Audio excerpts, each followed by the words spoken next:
Hello, the subject today is the difference between knowing and believing. According to science, believing means not knowing. When a person says, I believe 70%, he is actually saying, I do not believe 30%, which means I have a doubt. According to Judaism, the Torah was given to the Jews 3,320 years ago in Mount Sinai in front of millions of witnesses. Not like 80,000 religions and cults that came after in history, which started with the story of one person and nobody ever brought any scientific proof if it happened or not. The followers of those religions and cults have to believe. They based everything based on belief.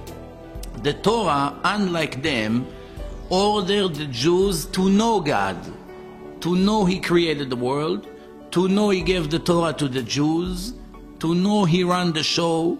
Everything that happened here needs His approval. Everything that the Torah says, we can reach 100% knowledge. However, we have a minor problem. What is the problem? As a creation, a person was created by his Creator.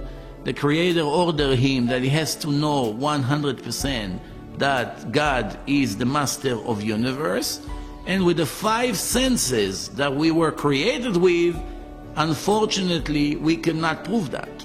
We cannot see God, we cannot taste Him, we cannot hear Him, we cannot touch Him, and we cannot smell Him. The 5 senses that we operate every day in everyday's life, we cannot prove He exists. However, the Torah says clearly in many different places, you should know I'm your God, you should know there was no other before and no other after, above heaven and under the earth there's no other, that all the nations should know the hand of God, and many, many other examples through the entire 24 books of Judaism. So the order is absolutely clear. How to get to it, we need to explain. Here comes the explanation.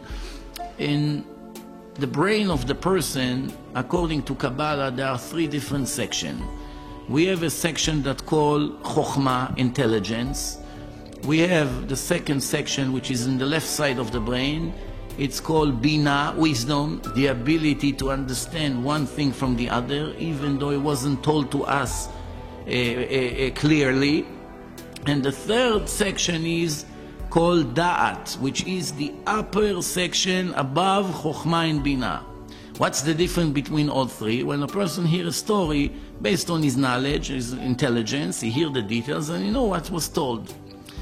Sometimes in a story there are missing details. If I say 2 times x equals 6, nobody told me how much x is worth.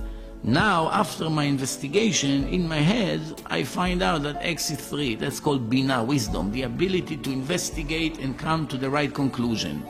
What is a Da'at?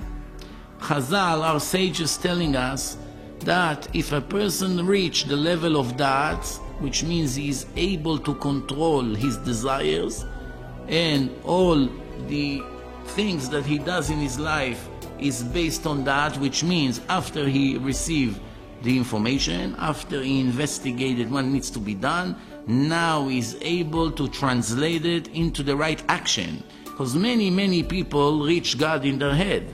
They already know that the Torah is divine and it's the word of the Creator of the world. But something between that knowledge to action, there's a short. They never translate it to live in the right way and to head to the right direction. So the Torah says, if a person has that, if he has this ability, basically he's a perfect human being. If he doesn't have it, no matter what he has, he can have buildings and wealth and children and success in all the things he does.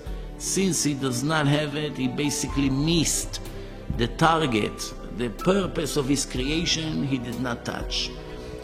To conclude, we have to understand, inside the Torah, there are many portions that by investigating and reading it carefully, we come to only one conclusion. No human being whatsoever, no matter how many you can combine together, with all the technology, and as many years as they need, with budget, unlimited budget, none of them would be able to write those specific portions in the Torah that indicates that only the creator of the world was able to write such things.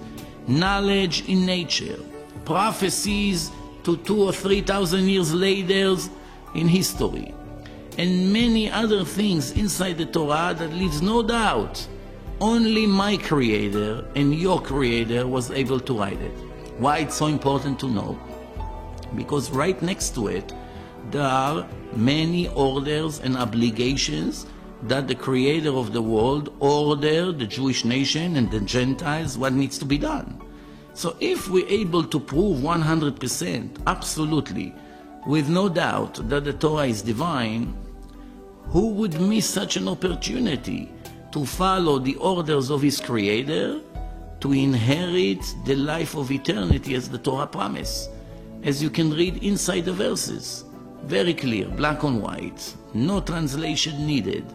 The Torah promised the righteous Jews life of eternity with the most unbelievable spiritual pleasure that a person can imagine. This is as reward for being faithful to his creator and follow his instructions. Torah in Hebrew means instructions. Torah, orah, instructions. Instructions to the creation. What to do, how to do business, how to get married, how to raise children, how to eat, everything, every minor thing the Torah discuss and address. We have to understand, ignorance is the biggest danger to our life. If a person did not invest few hours a day for a certain period of time to analyze, to review the Torah carefully, he made the biggest mistake that a person can possibly think of.